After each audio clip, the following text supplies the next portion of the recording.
Assalamualaikum warahmatullahi wabarakatuh dan salam sejahtera.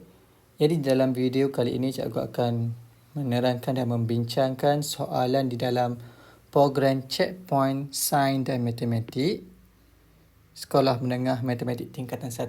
Jadi ini merupakan checkpoint yang pertama. So masa yang diperuntukkan untuk pelajar menjawab soalan ini selama 15 minit yang merangkumi 10 soalan objektif. Okay, kita akan cuba untuk selesaikan soalan ini dalam masa 15 minit dan mungkin juga masa yang diambil sedikit lama bagi cikgu sebab cikgu akan terangkan terperinci satu persatu. So, semua soalan adalah dalam objektif ya. So, kita akan tengok soalan yang pertama. Hitung beza antara median dan mode bagi data di atas. Jadi untuk menjawab soalan ini, pelajar perlu tahulah apa itu median dan apa itu mode. So, median adalah nilai yang berada di tengah-tengah. Dengan syarat kita mesti susun dari turutan dalam bentuk turutan menaik. Maksudnya daripada nombor kecil hingga nombor besar. Okay, itu sangat penting. Median mesti susun. Manakala mode pula adalah nilai yang mempunyai kekerapan yang paling tinggi. So, mari kita tengok dulu apakah mode dia kat sini. So, jika kita perhatikan, satu kekerapan dia ada 3. Bermaksud mode adalah 1. So, untuk mencari median, kita susun satu persatu. Okay, dalam turutan menaik. Okay, kita dah susun. So, senang saja untuk cari median. Kita hanya buang nombor kiri dan kanan. Okay, untuk kes soalan ni, apabila kita buang kiri dan kanan secara sekata, kita akan dapat lihat bahawa nilai yang berada di tengah-tengah adalah 5. Okay, dalam kes ni, susunan nombor kita adalah bilangan ganjil. So, kalau bilangan ganjil, kita akan dapat terus jawapan pada nilai tengah. Tapi, kalau nombor tu adalah genap, dia akan ada 2 nilai yang di tengah, kita kena cari purata dia. Okey, jadi kita dah tahu bahawa median adalah 5. Okay, jadi kena hati-hati dekat sini ya. Kita tulis dulu. Mode sama dengan 1. Median sama dengan 5. So, soalan dia tadi tanya apa? Beza. So, beza mode, median dan mode adalah 5 tolak 1. Jadi, jawapan dia adalah C. Okay? Iaitu 4. Soalan yang kedua. Rajah menunjukkan kad-kad yang sama saiz. Semua kad dimasukkan ke dalam sebuah kotak. Sekeping kad dipilih secara rawak. Apakah peluang untuk mendapat kad bernombor perdana?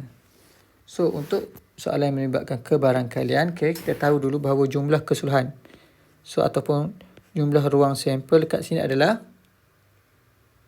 8. Okay, kita cikgu labelkan P sebagai nombor perdana. So, bagi nombor perdana pula, NP, okay, nombor perdana adalah 2, 7, 11, 37. Jadi, kita ada 4 nombor perdana. So, untuk mencari kebarangkalian nombor perdana iaitu bilangan nombor perdana 4/8. Jadi, dapatlah 1/2. So, jawapan dia adalah D. Soalan 3. Seorang tukang kayu memerlukan P jam untuk membuat sejumlah Q rak kasut. Berapakah jumlah masa yang diperlukan untuk membuat 3 rak kasut? So, bagi soalan seperti ini, kita boleh menggunakan kaedah darab silang. So dekat sini P jam untuk menghasilkan Q rak. Kita nak untuk menghasilkan 3 rak kasut pula, berapa jam? So, cikgu labelkan sebagai X. Jadi, nak dapat nilai X darab silang, 3 darab dengan P, bahagikan dengan Q. Okey, 3 darab P akan jadi 3P. Bahagi dengan Q. So, 3P bahagi Q. Jadi, jawapan dia adalah A. Soalan 4. Rajah menunjukkan 3 keping kad P, Q dan R. Pada sidat kad, ada satu ungkapan algebra dalam satu pemboleh ubah. Kad yang manakah menghasilkan ungkapan yang sama? Jadi untuk tahu ungkapan yang sama, kita kena selesaikan dulu setiap persamaan ini ya. Okey, yang ni kena darab. Okey, yang ni kita akan dapat. Okey, kita tulis kat atas ni. 3X negatif 5 darab X akan jadi tolak 5X. Seterusnya, negatif 5 darab dengan negatif 2 tambah 10. So, selesaikan dapatlah negatif 2X tambah 10. Okay, yang kedua pula. 2X tolak 4, X tambah 1. So, 2X. Negatif 4 darab X. Negatif 4X. Negatif 4 darab positif 1. Negatif 4. Jadi akan dapat negatif 2X tolak 2. So, cikgu ingatkan dekat sini. Pelajar perlu ingat kalau kita nak selesaikan ungkapan algebra, hanya kita boleh selesaikan sebutan serupa saja. Tu masalah yang pertama yang biasa buat. Pelajar pergi selesaikan semua. Masalah kedua pula ada dekat sini. Dekat kita nak kembang ni. Sini kena hati-hati. Yang ni negatif 4 darab positif. Akan jadi negatif. Dan negatif lagi darab dengan positif juga akan jadi negatif. Sini kesilapan yang biasa berlaku. Okey, untuk kad R pula. 2 kurungan ataupun 2 darab X tambah 5 tolak dengan 4X. Okey, ni pun sama. 2 darab X, 2 darab positif 5. So, kita akan dapat 2X tambah 10 tolak 4X. Okey, mungkin ada pelajar yang tak pernah nampak cara ni. So, hati-hati dekat sini. Oleh kerana kita nak selesaikan sebutan serupa, susun dulu ikut turutan. So, maksud dia apa? 2, okay, bawa simbol di depan dia. So, 2X tolak 4X. Seterusnya, tambah 10. Okay, bila nak susun, bawa simbol yang ada di depan dia. So, negatif 2X tambah 10. So, jika perhatikan dekat sini, kad P dan kad R mempunyai ungkapan yang sama. Okay, jadi jawapan kita adalah B. Seterusnya, soalan 5.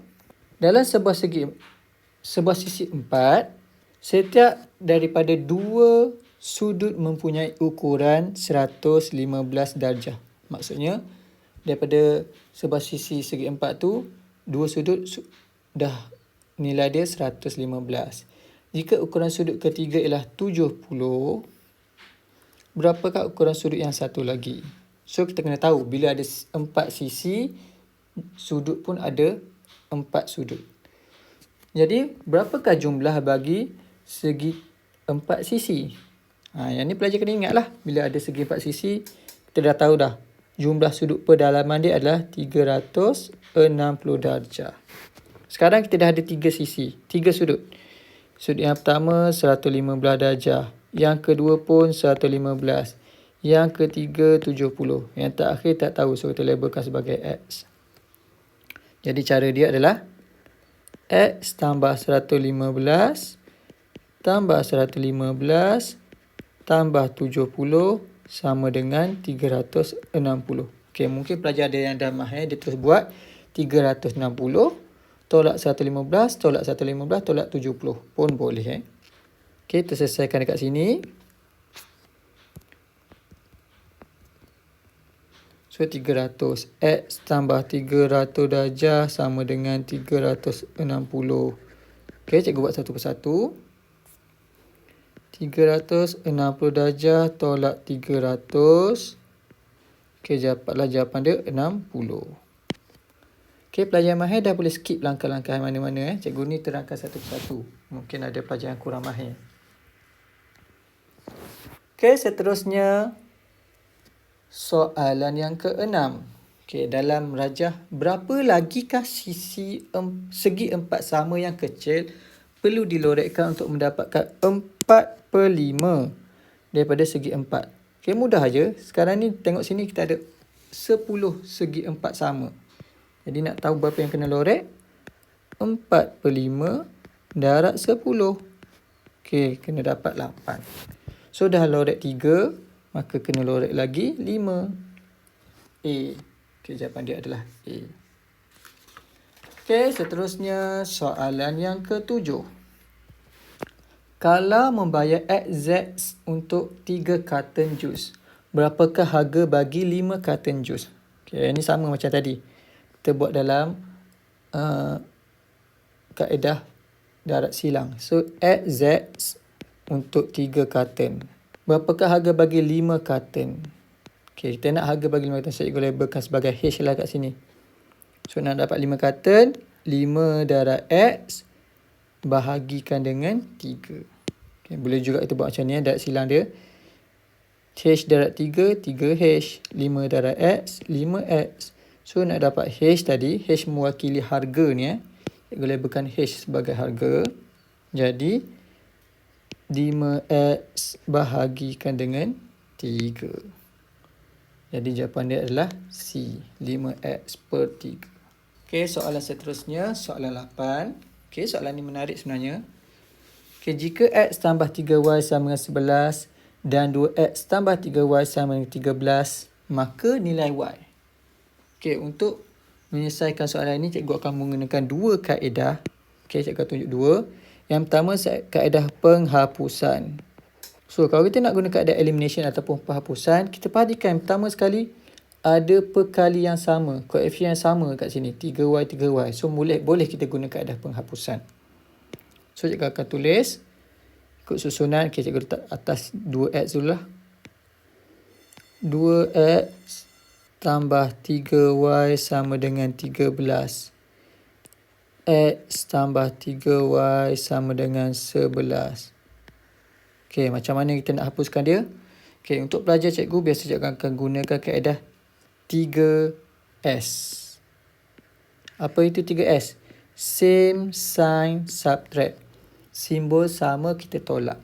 Apa maksud simbol sama? Nampak depan ni ada tambah. Tambah dan tambah. So, bila simbol sama, kita kena tolak. Jadi, 2X tolak X. Okey, cikgu tunjuk satu persatu lah dekat sini. 2X tolak X sama dengan 13 tolak 11. X sama dengan 2.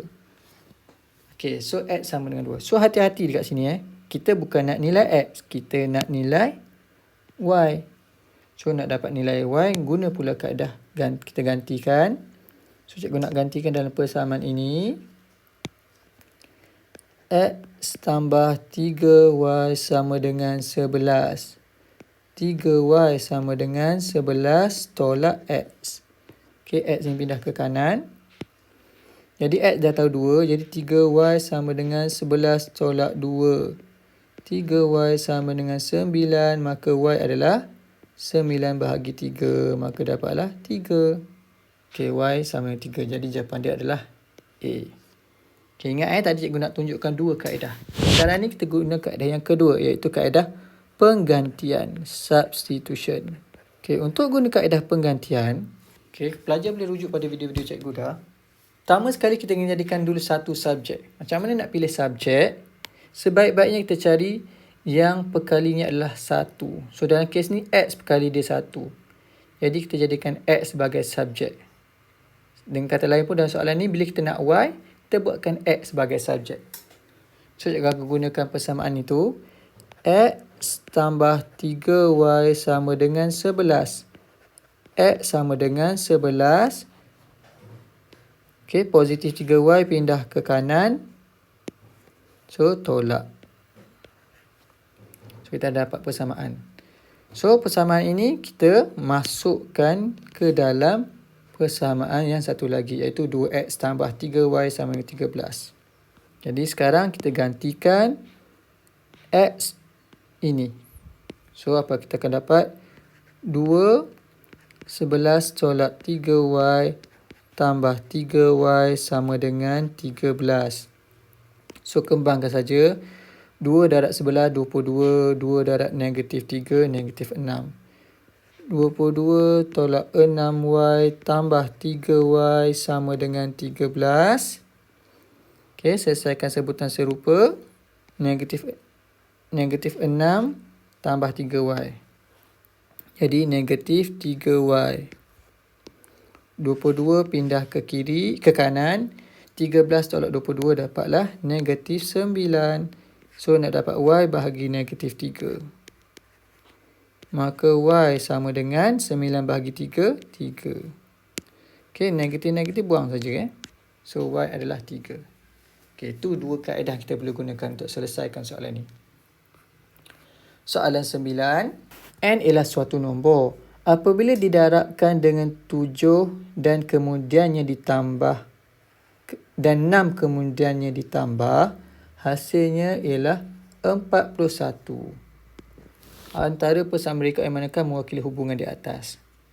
So, simple saja. Dia kata N tu darab 7. Jadi 7N.